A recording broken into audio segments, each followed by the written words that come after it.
Hi everyone, स्वागत है आपका हमारे पावर बीआई ट्रेडिंग के डे 4 में। तो आज हम लोग जानेंगे पावर बीआई में रिलेशनशिप्स के बारे में और डेटा मॉडलिंग के बारे में।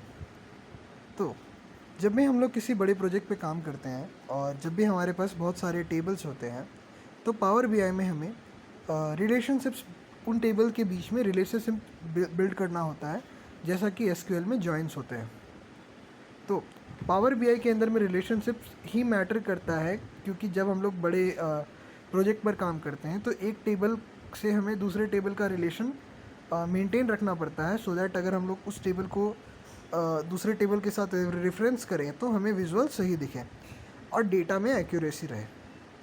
साथ ही सही डेटा मॉडल बनाना, क्लीन डेटा मॉडल बनाना बहुत ज़रूरी है, सो दैट हमारा डैशबोर्ड का परफॉर्मेंस अच्छा रहे और डेटा रिफ्रेश में कोई प्रॉब्लम ना हो। तो चलिए शुरू करते हैं। तो पहले हम लोग बात करेंगे पहले रिलेशनशिप टाइप, जो है हमारा 1-to-1 रिलेशनशिप। 1-to-1 रिलेशनशिप में हमारे पास जो टेबल्स होते हैं उसमें हर एक टेबल में यूनिक रिकॉर्ड्स, एक रिकॉर्ड दूसरे टेबल के एक रिकॉर्ड के साथ मैच होता है। फॉर एन एग्ज़ाम्पल, जैसा कि हमारे पास ये एम्प्लॉय डिटेल टेबल है, तो एम्प्लॉय डिटेल टेबल का एक रिकॉर्ड, एम्प्लॉय आईडी का एक रिकॉर्ड हमारे एम्प्लॉय सैलरी टेबल के हर एक रिकॉर्ड के साथ मैच होगा। For example, employ ID 101, employ name Keshav, तो उसके लिए सिर्फ एक ही सैलरी हमारे पास मौजूद होगी, वो भी एम्प्लॉय सैलरी टेबल में। तो एम्प्लॉय डिटेल का एक रिकॉर्ड एम्प्लॉय सैलरी के एक रिकॉर्ड के साथ डायरेक्टली मैच होगा। सिमिलरली फॉर सेकेंड रो के लिए भी हमारे पास एक ही सैलरी होगी, क्योंकि हर एक एम्प्लॉय का सैलरी सिर्फ एक होता है। इस टाइप के रिलेशनशिप्स को हम लोग 1-to-1 रिलेशनशिप करते हैं, जहाँ पे दोनों टेबल के बीच में हमारा रिलेशनशिप टाइप जो होगा 1 ही रहेगा और एक यूनिक रिकॉर्ड के लिए दूसरे टेबल में एक यूनिक रिकॉर्ड रहेगा।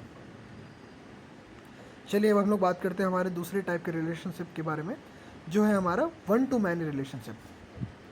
बेसिकली 1-to-many रिलेशनशिप्स हम लोग फैक्ट और डायमेंशन टेबल के बीच में देखते हैं। यहाँ पे फॉर एग्जांपल कस्टमर एक डायमेंशन टेबल है और ऑर्डर जो है हमारा एक काइंड ऑफ फैक्ट टेबल है। इसका मतलब यहाँ ये है कि एक यूनिक कस्टमर के लिए, कस्टमर टेबल के एक यूनिक कस्टमर के लिए हमारे ऑर्डर टेबल में मल्टीपल ऑर्डर्स हो सकते हैं। For an example, the customer ID, first customer ID के लिए हमारे ऑर्डर टेबल में मल्टीपल ऑर्डर्स के रिकॉर्ड हो सकते हैं। इसी कारण जो डायमेंशन रहेगा उसका साइड हमारा हमेशा 1 रहेगा और जो फैक्ट है उसके साइड में हमारा मैनी का रिलेशन रहेगा, सो दैट एक डायमेंशन कस्टमर के लिए मल्टीपल फैक्ट रिकॉर्ड्स हमारे पास, मल्टीपल ऑर्डर रिकॉर्ड्स हमारे पास मौजूद हैं। तो ये रिलेशनशिप टाइप, जैसा मैंने पहले बोला, फैक्ट टू डायमेंशन में मैनी टू वन का रिलेशनशिप टाइप हम लोग फॉलो करते हैं। और मोस्टली आप प्रोजेक्ट्स में भी मैनी टू वन रिलेशनशिप्स के बहुत सारे केसेस देखेंगे, जहाँ पे एक डायमेंशन के लिए, सो इस तरह से मल्टीपल डायमेंशन टेबल होते हैं जो कि हमारे फैक्ट के साथ मैनी टू वन रिलेशनशिप के साथ जुड़े रहते हैं। यहाँ फॉर एग्जांपल कस्टमर एक ऑर्डर, एक फैक्ट और एक डायमेंशन का एग्जांपल हो गया है। इसी तरह हमारे पास प्रोडक्ट हो सकता है, हमारे पास सप्लायर हो सकते हैं, मल्टीपल डायमेंशन टेबल्स हमारे पास है जो कि 1-to-many रिलेशनशिप्स को फॉलो करते हैं।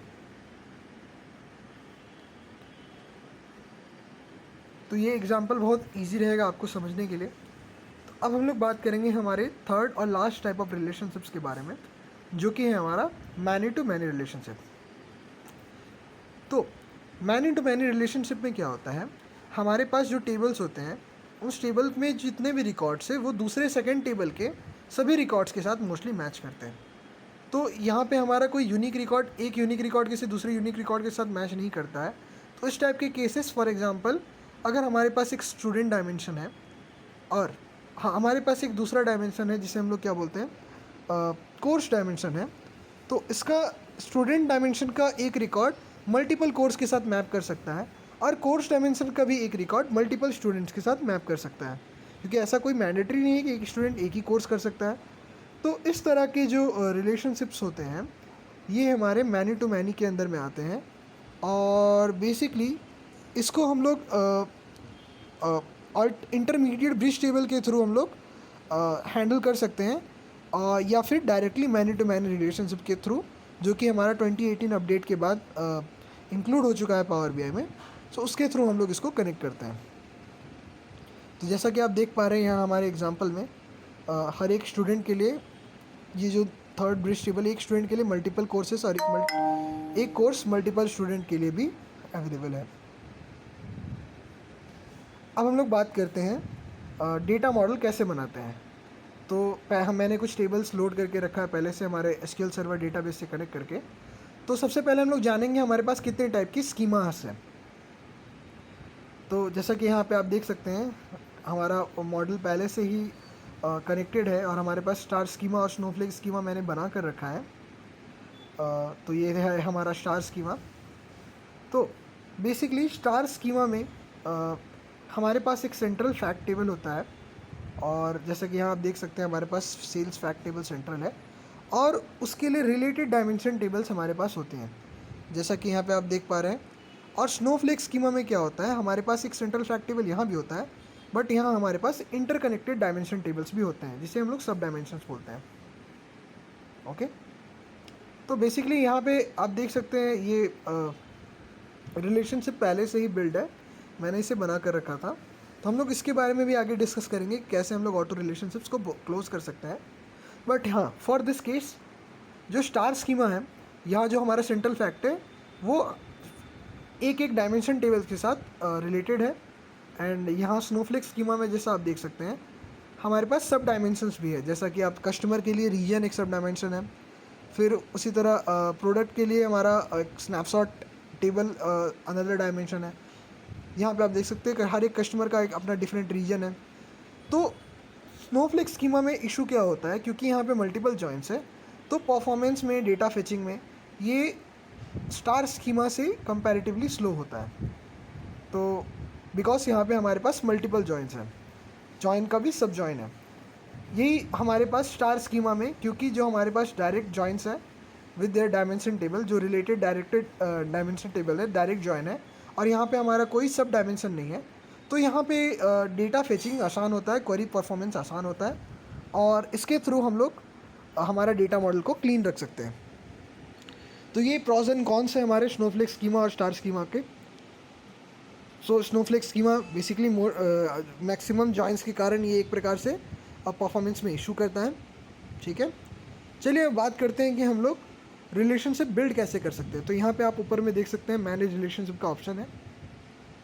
तो बेसिकली यहाँ पे ऑटो डिटेक्ट फीचर जो है, तो power BI by default auto detect feature देता है एंड उस ऑटो डिटेक्ट फीचर को हम लोग कैसे बंद कर सकते हैं, चलिए वो दिखाता हूँ मैं आपको।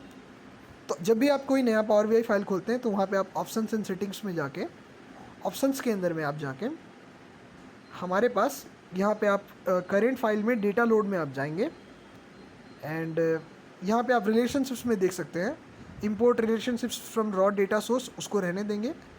जो सेकंड थर्ड ऑप्शन है ऑटो डिटेक्ट, उसको हम लोग क्लोज कर देंगे सो दैट, क्योंकि कभी कभी ये ऑटोमेटिकली कुछ रिलेशनशिप्स डिटेक्ट कर देता है जो कि रॉन्ग भी होते हैं। अब आइए मैं आपके लिए एक रिलेशनशिप को डिलीट करता हूँ। फिर यहाँ पे हमारे पास ऑटो डिटेक्ट का बटन है जिसको हम क्लिक करके वापस से ऑटो डिटेक्ट करके रिलेशनशिप बना सकते हैं, but that's not a good practice. तो चलिए मैं एक रिलेशनशिप डिलीट करके आपको दिखाता हूँ कि हम लोग कैसे बनाते हैं। ये मैं डिलीट कर देता हूँ।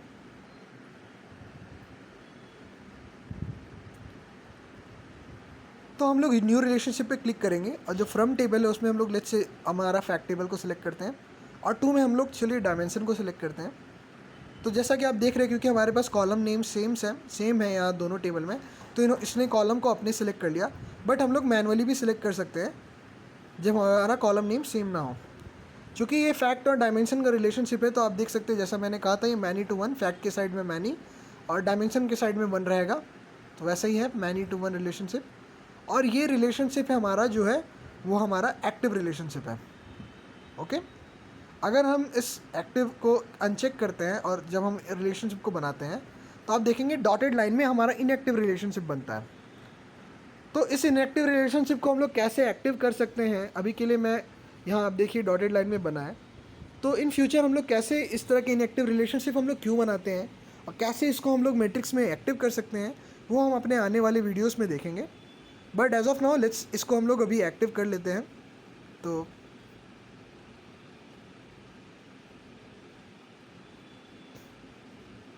यहाँ पे जब हम लोग एक्टिव करते हैं और क्रॉस फिल्टर डायरेक्शन हमारा अभी सिंगल है, तो सिंगल डायरेक्शन मीन्स अभी हमारा डायमेंशन टेबल हमारे फैक्ट टेबल को फिल्टर कर सकता है।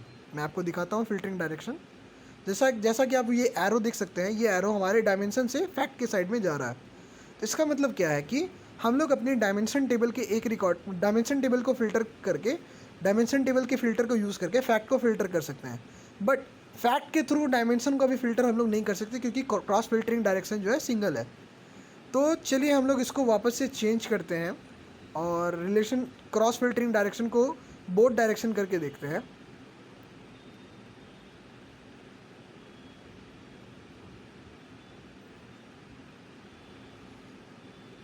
तो यहाँ पे क्रॉस फिल्टरिंग डायरेक्शन को हम लोग बोथ सेलेक्ट कर सकते हैं और दोनों साइड में हम लोग सिक्योरिटी फिल्टर भी अप्लाई कर लेते हैं।